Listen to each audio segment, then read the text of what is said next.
O corte já vai começar, mas antes, rapidinho, um recado da nova parceira do Deus ZebraCast, a SG Conte Viagens, pessoal. É uma agência de viagens que busca oferecer aí a melhor experiência para os viajantes com custo-benefício. É o grande diferencial, que é a emissão de passagens por meio de utilização de milhas, o que deixa aí os bilhetes com até 50% mais barato do que a concorrência. Então siga no Instagram, @sgconte.viagens e tem aqui o QR Code que cai direto para você falar com o atendente. Tamo junto. Jogos sem grandes polêmicas, pelo menos eu nunca ouvi polêmicas dessas duas finais. E só que sim, eu tava em casa, minha família é colorada e eu lembro da comemoração pelo rebaixamento do Corinthians. Todo mundo junto. Mas historicamente sim, porque Você tinha quantos anos? Eu tinha 2007. 13 anos. Já era uma mocinha. E já ia ao estádio, inclusive. E, cara, eu não sei em que momento aconteceu, mas de fato, assim, lá no Rio Grande do Sul tem um entendimento de que o Corinthians é beneficiado pela arbitragem, né? Que jogar com o Corinthians é sempre Corinthians e Flamengo, né? Não dá pra botar assim. Eu cresci ouvindo que jogar contra Corinthians e Flamengo na casa deles é certeza de que tu vai ser prejudicado de alguma forma. Aí o Internacional depois reencontra vocês em 2009, né? Na Copa do Brasil, aquela que o Ronaldo pega o jogo pra ele. E tem alguma situação, se eu não me engano, que a seleção brasileira convoca o Nilmar perto ali das finais e tal, do Internacional. E foi a culpa do Corinthians também. E aí, tipo, beneficiando o Corinthians. Sobra tudo pro Corinthians. Não, né? Tudo pro Corinthians. Culpa do Corinthians. Mas eu não sei. Olha como eu tenho dificuldade de explicar isso, porque eu realmente não sei, porque eu nunca vivi isso, mas eu via que realmente as pessoas, em geral, né, não todas, logicamente, detestam o Corinthians. Mas acho que é mais os Colorado, né? Muito mais. Muito mais. Por conta de 2005. DVD, o DVD. do DVD. Será que isso tem a ver com a imprensa esportiva? Porque a imprensa esportiva gaúcha, ela não gosta da imprensa paulista. É muito claro isso, né? É muito claro. Você vê lá, eles odeiam, é o eixo do mal, então, é não sei o quê. Existe, você sabe que existe isso. Então, tem uma rixa disso, talvez não seja por causa disso. De eles terem alimentado a própria imprensa, talvez. É porque existe um negócio lá no Rio Grande do Sul, como deve existir em Minas, na Bahia e tal, que, pô, tu liga os principais programas e falam sempre dos mesmos times. E, invariavelmente, os mesmos times são Flamengo e Corinthians.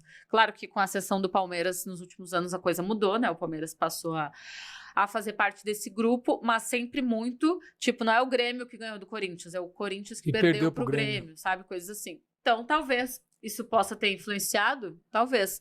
Mas, assim, historicamente, eu não sei antes de 2005 se tinha alguma coisa ou se foi ali realmente uma virada de chave.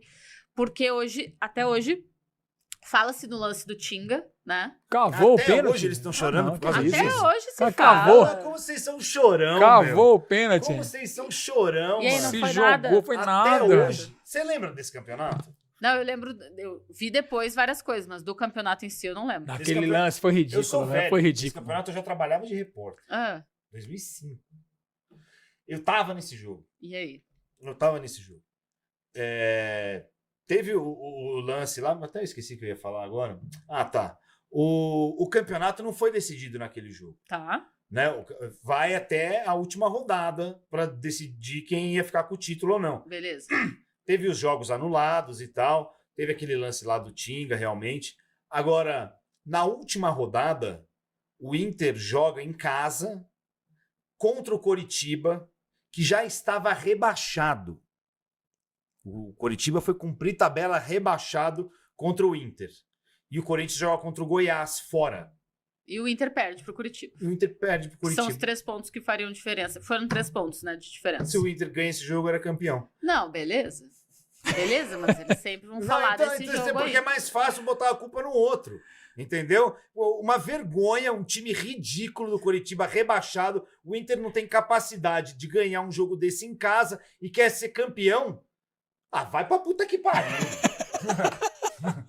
Não é? Tem um outro lance também que eles reclamam. Que Não, mas fala sério, vai. Não, tem sentido o que tu falaste. Mas assim, eles vão falar sobre isso porque o Corinthians acabou sendo campeão num jogo que eles se sentiram Por prejudicados. incompetência do próprio Inter. Mas você vai ficar com raiva do grandão, né, velho? A culpa de não ter conseguido o título é do Inter, dos jogadores do Inter, que era só ter Não, ganhado mas o beleza. jogo. Então vamos lá. Em Chega a casa. última rodada do Campeonato Brasileiro agora. Corinthians e Grêmio lá em Porto Alegre. Se o Corinthians perde pro Grêmio, beleza? Perde pro Grêmio, empata, sei lá. E é rebaixado, sendo prejudicado pela arbitragem. Tu não vai reclamar ou tu vai olhar e dizer, o Corinthians não conseguiu vencer o Vitória. Então Não, mas aí é o último jogo que eu tô falando, pô. É o entendi. último jogo, em casa. Não, então vou jogando te contra o trazer time. outro exemplo, Esse exemplo não serve, Então vou te entendeu? trazer outro, beleza. O Corinthians perde do Grêmio na última rodada, ok? Só que na anterior, isso acontece mesmo, o Corinthians encara o Criciúma. Não é o Bahia? É Criciúma, Bahia e Grêmio, são as 3 últimas. Então encara o Criciúma e perde sendo roubado, sendo prejudicado. E o Criciúma se livra do rebaixamento, faz esses 3 pontos, vocês chegam na última, perdem do Grêmio, não consegue. Mas aí tá uma E aí? história muito longa. Não, mas e aí? Aí, Tu não vai dizer, putz, aí se a vou- gente não tivesse aí sido tem que prejudicado... pensar quem eu vou querer matar, né? O Criciúma, se for o Wagner Magalhães, que odeia o entendeu? Corinthians, né, velho? eu Esse vou ter homem que odeia o pensar. Corinthians, o juiz. Mas eu acho que é um exagero da torcida do Inter isso aí. Mas o freguês tem sempre a razão. Isso é verdade. Bibi Molina, como você foi se enfiar no jornalismo esportivo, mulher? Ai, Você é muito louca, né? eu nem sei, eu queria ser escritora, professora. Eu vi, você chegou, tava com o livro aí. Legal pra Você caramba. tem cara mesmo de professora de É. arte. É, o Chico Garcia, que é gaúcho, é gremista, também tem livro. Tem livro publicado. Mulheres e de tal. Moletom. Exato, esse mesmo. É. E daí eu entrei pro jornalismo, minha madrinha que me inscreveu no jornalismo. Mas até. você queria? Como é que foi a passagem pra faculdade? Não, então eu fiz o vestibular para letras. Eu passei em primeiro lugar, inclusive. no Caraca, Você era vestibular pra letras. CDF? Era CDF. Só que nisso eu já tinha feito o Enem, né? E a minha nota tinha sido muito alta no Enem. E a minha madrinha falou: deixa eu te inscrever aqui Quando e eu tal. entrei na faculdade, não existia. Não né? existia Não tinha, Enem, né? na minha época também não. E. E daí ela me inscreveu e a gente botou letras, jornalismo e direito, né? São as 3 coisas que meio que conversam e tal. E daí eu passei em jornalismo na Unicinos, que é a Universidade do Vale do Rio dos Sinos, com a nota do Enem. E daí fiquei entre letras e jornalismo e alguma coisa me tocou assim. Eu falei, vou fazer jornalismo, porque eu quero ser escritora, acho que vai me ajudar mais e tal. E no primeiro semestre eu fui numa aula que abre assim, o semestre do JP Paes Leme, sabe? Que era da Fórmula 1 da Globo e tal. E ele falou sobre aquilo e eu, tipo, caralho, é isso que eu quero. Eu já amava futebol, porque eu fui criada por esse meu avô, que gostava da Holanda, que botou o nome do meu primo de Johan Cruyff e tal. Só que eu não imaginei, eu venho de um lugar que aqui vocês chamam de periferia, lá a gente chama de favela, vila e tal, que eu não sabia que eu podia ser jornalista esportivo. Então eu nunca Mas quando você entrou, você já entrou com esse pensamento? Não, eu entrei, quero ser escritora, vou escrever meu livro, um abraço. Porque é isso, eu achava que eu podia ser médica, advogada, professora, não coisas mais elaboradas, assim. E aí, no primeiro semestre, nessa aula, eu, tipo, fiquei, nossa, que legal isso. E beleza, eu era recepcionista de um lugar, né? Trabalhava na secretaria de um lugar, fiquei esse 1 ano na faculdade. E no terceiro semestre, o Wagner Martins, que era do Fox Sports, inclusive na época ele era da Rádio Bandeirantes, ele tinha um curso na PUC, em uma universidade, e os 3 melhores alunos ganhavam um estágio. E era um curso de jornalismo esportivo. Então eu fiz, e eu fui uma das 3 melhores, e eu fui fazer estágio na Rádio Bandeirantes, no esporte, e nunca mais saí. Isso foi em 2011, tem 13 anos. E daí é isso. Foi E assim que você eu nunca entrei. escondeu ser torcedor do Grêmio, né? Corajoso da sua parte isso. No Rio Grande do Sul eu não falava, porque não pode, mesmo sendo produtora de rádio, assim, apaga tuas Lá redes você não sociais. falava? Não falava. E daí o que acontecia? Como eu gostava muito de futebol, eu não podia não torcer pra nenhum time. Você fazia a tática que torcia pra time pequeno. Eu torço pro... Sabe 15 pra de qual? Campo Bom. Não! Então, nessa época, não era moda torcer pros times da cidade, assim. Então, eu fui torcer pro Curitiba, porque era um time grande e perto. Então, eu ia aos jogos no Couto Pereira, ia de carro. É mesmo? Ia. O Alex voltou pro Brasil, foi jogar no Curitiba. Você teve que fingir, aí você entrou um pouco na Entrei, mentira mesmo. entrei. E a hora que você foi ver, você tava lá, coxa. Entrei. E o Alex veio jogar no Brasil, eu fui, uma amiga minha me fez conhecer ele autografou camisa, eu realmente tava no universo assim, tipo, já que eu não vou poder ser Grêmio, né, externamente, quero criar isso. Então eu postava fotos no Couto Pereira e tal, mas Grêmio nada.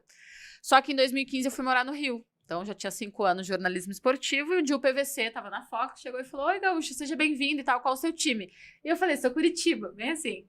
Daí o Marcel Alonso, que era um editor-chefe de lá, palmeirense, ele falou, deu risada, olha uma gaúcha que torce pro Coxa e tal. Daí o PVC falou assim, não, isso não tem condições. Eu vejo gente de vários lugares do Brasil de torcerem para outros times, mas no Rio Grande do Sul, todo mundo é dupla Grenal. Eu vou te perguntar de novo, qual o teu time? E vou te falar assim, jornalista preza pela verdade. Tu não precisa sair por aí dizendo qual o teu time, mas se alguém te perguntar, tu tem que falar. Daí ele falou, Gaúcho, qual o teu time? Eu falei, eu sou Grêmio. E aquilo ali mexeu com a minha cabeça. Claro que era mais confortável, porque eu morava no Rio de Janeiro, então eu não morava mais perto de Grêmio ou Inter. Tava de boa. E aí eu passei, beleza, eu sou produtora, eu tô nos bastidores, eu vou abrir, e aí, isso era final de 2015. 2016 eu fui a todos os jogos da Copa do Brasil, que o Grêmio quebrou o jejum, né, 15 anos voltou a ser campeão, fui pra Minas, Porto Alegre e tal. Em 2017 fui trabalhando pra Libertadores, daí escrevi, realizando sonho duplo, né, profissional e pessoal, torcida e tal. Daí eu vim ser repórter aqui em São Paulo, que nisso eu trabalhava nos bastidores, então é mais fácil. Quando eu cheguei aqui, eu pensei, bom, vou dar uma segurada e ver como é que é a torcida de São Paulo. Logo em seguida já teve Grêmio e São Paulo numa semifinal de Copa do Brasil e Grêmio e Palmeiras na final da Copa do Brasil. E aí eu tinha umas fotinhos assim no Instagram, não de camisa, mas tipo uma bandeira aqui do lado, sabe, umas coisas assim. Daí recebi uns comentários chatos assim, mas nada demais. E eu, quer saber, eu vou vou seguir adiante. Daí fiz a minha tatuagem que eu tinha prometido da Taça da Libertadores e tal. Fui trabalhar na Comebol e na Comebol eu já comecei a abrir, sabe? Postava coisa Naquela e tal. TV da Comembol lá, eu lembro disso aí. Existe ainda? Não existe mais. E aí fui abrindo devagarinho, assim, voltei nos jogos, o Grêmio foi aqui em São Paulo, fui a todos, né, contra os rivais, mas não postei nada. Daí quando o Grêmio caiu pra Série B, em 2021, eu fui aos jogos da Série B aqui em São Paulo e eu pensei, bom, agora não é mais rival, né, porque eu não trabalho com a Ponte, eu não trabalho com o Ituano, Guarani e tal, então agora eu vou postar. Daí postei uma foto no Brinco, postei no Rio Grande do Sul, quando eu revelei a gravidez foi no jogo que o Soares decide e a gente é campeão gaúcho, postei lá e tal. E, pô, eu sou muito respeitada por isso, sempre vai ter um babaca, sempre. Isso aí Mas sempre eles tem. são muito minoria, e de todas as torcidas, porque eu continuo frequentando, né, eu vou no jogo do Palmeiras no feminino, do São Paulo no feminino, no masculino só vou realmente se for ou trabalho ou contra o Grêmio, não tem muito mais por que ir, né, mas em geral eu sou muito respeitada. Então hoje em dia eu falo assim, eu não fico também, tipo, ontem o Grêmio perdeu, né, tomou um pau do Criciúma, eu não posto assim, nossa, só posto em situações também, eu tenho meus grupos de Grêmio pra eu desabafar e tal, entendeu? Acho que não precisa ultrapassar os limites, mas eu brinco ali, o Vitor vai ser Grêmio, vai ser Corinthians, sabe? E aí, vai ser o quê? Assim, tem dois cenários. Seu marido é corintiano? É Corinthians. E ele é de uma família que tem, se eu não me engano, acho que são 54 pessoas na família dele. Caraca. Só 2 pessoas não são Corinthians, que são 2 de fora, 2 santistas, tipo marido de alguém. Eles acabam parabéns no aniversário e começa por Então é lascou uma pra coisa você. assim, se o Vitor for Grêmio, ele vai ser muito Grêmio. Mas eu já tô meio tranquila de que ele é tipo tu, assim, que tu tava me falando. O Vitor, o Rafa, antes de eu conhecê-lo, ele já tinha camisas do Grêmio. Porque ele gosta do Grêmio, entendeu? Então, Parecido. se ele for corintiano e gostar do Grêmio, pela mãe e tal, beleza.